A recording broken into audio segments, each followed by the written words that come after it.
இன்னைக்கு வந்து சூப்பரா வந்து மேங்கோ சாலட் வந்து எப்படி வீட்லயே பண்றதுன்னு பார்ப்போம். இது சாப்பிடுறதுக்கு வந்து நல்ல புளிப்பு, காரமா, இனிப்பா ரொம்ப சூப்பரா இருக்கும். ரொம்ப சிம்பிள் ஈஸியா பண்ணிடலாம் இத வீட்ல. இந்த நம்பலாம் வந்து இப்ப எல்லாருமே சோயா சாஸ், சில்லி சாஸ்லாம் வீட்ல யார் வீட்லயும் இல்லாம இல்ல. அத வச்சு ஈஸியா சாஸ் ரெடி பண்ணி இத எப்படி பண்றதுன்னு பார்ப்போம். அதுக்கு வந்து நான் ஒரு மீடியம் சைஸ் வந்து மாங்காவ எடுத்து நல்ல தோல் எல்லாம் சீவி எடுத்து வச்சிருக்கேன். இது காஸ்கோல வாங்குன ரெட் மேங்கோஸ் தான். நீங்க வந்து மாங்கா ரொம்ப புளிப்பு இல்லாம பார்த்துக்கோங்க. இந்த சாப்பிடுற மாங்கா இருக்கும் இல்லையா? அது இருந்தா நல்லாருக்கும். அத வந்து இந்த மாதிரி ஒரு பஜ்ஜி சீவல் மாதிரி இருக்கு இல்லையா? அந்த சீவல்ல வந்து கொஞ்சம் திக்கா வச்சு அத சீவி எடுத்துக்கணும். இந்த மாதிரி. சிப்ஸ் போடுற மாதிரி அத வந்து நல்லா சீவி எடுத்துடணும். ஒரு பக்கம் கொட்டை தட்டு பட்டுச்சுன்னா, அடுத்த பக்கம் திருவி எடுத்துட்டு, சில சமயம் அது வந்து கொட்டை வந்து நடுவுல வந்து மாட்டும். அந்த மாதிரி இருக்கும்போது எடுத்துட்டு, நல்லா கத்தி வச்சு கட் பண்ணி எடுத்துக்கலாம். இது பண்றது ரொம்ப ஈஸி. இதுக்குன்னு ஸ்பெஷலா ஜூலியன் சாப்பர்லாம் தேவையே கிடையாது. நம்ப வீட்ல இருக்கிறத வச்சே இத பண்ணிடலாம். உங்களால தின்னா கையில வெட்ட முடியும்னா, தின்னா கூட இந்த மாதிரி ஸ்லைஸ் பண்ணிட்டு, அத வந்து தின்னா வெட்டிக்கணும். பாருங்க, இந்த மாதிரி. ரொம்ப ஈஸி. இதுக்கு ஜூலியன் சாப்பர்லாம் வேணுன்ற அவசியமே கிடையாது. பாருங்க, இவ்ளோ தின்னா வெட்டிக்கணும். மாங்கா மட்டும் பார்த்துக்கோங்க. மாங்கா ரொம்ப புளிப்பா இருக்கக்கூடாது. நல்லா சாப்பிடுற மாங்காவா, புளிப்பு இல்லாம அ சாப்பிடுறதுக்கு அப்பதான் நல்லாருக்கும். ஸோ இது எல்லாத்தையும் இதே மாதிரியே வெட்டிட்டு, நீங்க வந்து ஐஸ் வாட்டர்ல போட்டு எடுத்துடலாம். ஒரு பவுல்ல ஐஸ் வச்சுட்டு, அதில தண்ணி ஊத்தி இத போட்டு எடுக்கணும்னா எடுத்துடலாம். இம்மீடியட்டா வேணும்னா. அப்படி இல்லன்னா, ஃப்ரிட்ஜ்ல ஒரு 1/2 மணி நேரம் வச்சா, நல்ல அந்த மாங்கா வந்து வதவதன்னு இல்லாம கிரன்ச்சியா இருக்கும். ஸோ அதுக்கப்புறம் வந்து ஒரு சாப்பர்ல வந்து 2 பல்லு பூண்டு, 1 பச்சை மிளகாய் போட்டிருக்கேன். சிகப்பு மிளகாய் போட்டாலும் இதுக்கு ரொம்ப நல்லாருக்கும். நான் வந்து இன்னைக்கு பச்சை மிளகாய் தான் போட்டிருக்கேன். அதுக்கப்புறம் 2 டேபிள் ஸ்பூன் வந்து வெல்லம் போட்டிருக்கேன். சர்க்கரையும் இருந்தா போட்டுக்கலாம். இது வந்து ஒரு 15லேருந்து 20 இலை வந்து புதினா. உப்பு வந்து ஒரு 1/2 டேபிள் ஸ்பூன் போடுறேன் நானு. என்னோட சோயா சாஸ் வந்து லைட் சோயா சாஸ். அதனால நான் ஒரு 1/2 டேபிள் ஸ்பூன் உப்பு போடுறேன்.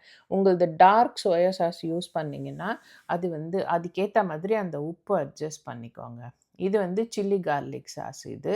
ஸோ இதுவும் வந்து 1 டேபிள் ஸ்பூன் போடுறேன். இதெல்லாம் உங்க இஷ்டம் தான். உங்க காரத்துக்கு ஏத்த மாதிரி எப்படி வேணுமோ, அது மாதிரி அட்ஜஸ்ட் பண்ணிக்கோங்க. அதுக்கப்புறம் soya sauce, light soya sauce இது. ஸோ இது வந்து 1 டேபிள் ஸ்பூன் போடுறேன். அதுக்கப்புறம் வந்து லெமன் ஜூஸ் வந்து 2 டேபிள் ஸ்பூன். லெமனும் வந்து புளிப்புக்கு ஏத்த மாதிரி இதுவும் அட்ஜஸ்ட் பண்ணிக்கணும்.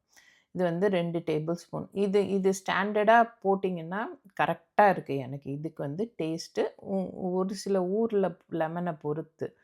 அதுக்கப்புறம் இது வந்து சங்கி பீனட் பட்டர். இதுக்கு வந்து இந்த சங்கியா இருக்கிறது யூஸ் பண்ணா தான் நல்லாருக்கும். ஸ்மூத் வேண்டாம்.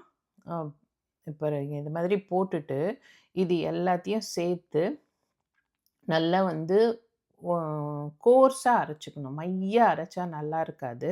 இது வந்து கோர்ஸா தான் அரைக்கணும். சும்மா நீங்க மிக்ஸியில அரைக்கிறீங்கன்னா, பல்ஸ் மோட்ல ஒரு 2 தடவ போட்டு அடிச்சீங்கன்னா நல்லா ஆயிடும். பாருங்க. அவ்வளதான். நம்மளோட சாஸ் வந்து ரெடி. இத என்ன பண்ணணும், எந்த பாட்டில்ல ஸ்டோர் பண்ண போறோமோ, அதில ஊத்திட்டு பாருங்க இந்த மாதிரி தான் இருக்கணும் அது. கிரன்ச்சியா இருக்கணும். இது ஃப்ரிட்ஜில வச்சா ஒரு 4லேருந்து 5 நாள் வரைக்கும் ஃப்ரெஷ்ஷா நல்லாருக்கும். அதுக்கப்புறம் வந்து கெட்டு போகாது. பட் அந்த ஃப்ரெஷ்னஸ் போயிடும்.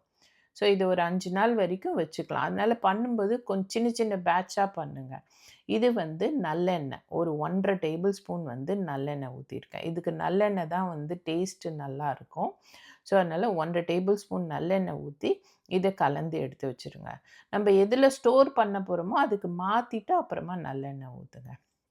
இது வந்து நான் ஃப்ரிட்ஜில இருந்து மாங்காவ எடுத்து நம்ம கட் பண்ணோம் இல்லையா? ஜூலியன்ஸு, அத எடுத்துருக்கேன். இது வந்து மாங்கா மட்டும் ரொம்ப புளிப்பு இல்லாம மாங்காவா பார்த்துக்கோங்க. அவ்வளோதான் இதுக்கு மெயினா பார்க்க வேண்டியது. இது வந்து தாய் பேசில் இது. அத வந்து நல்லா தின்னா வந்து வெட்டி வச்சுருக்கேன். அதுக்கப்புறம் வந்து கொஞ்சம் புதினா இல. இதில வந்து கேரட் போடலாம், கேபேஜ் போடலாம், ஸோ நம்மளுக்கு எது வேணுமோ அந்த வெஜிடபிள் எல்லாம் போட்டுக்கலாம் நல்லாயிருக்கும். பட் நான் இன்னைக்கு வந்து வெறும் மேங்கோ மட்டும் தான் போடுறேன்.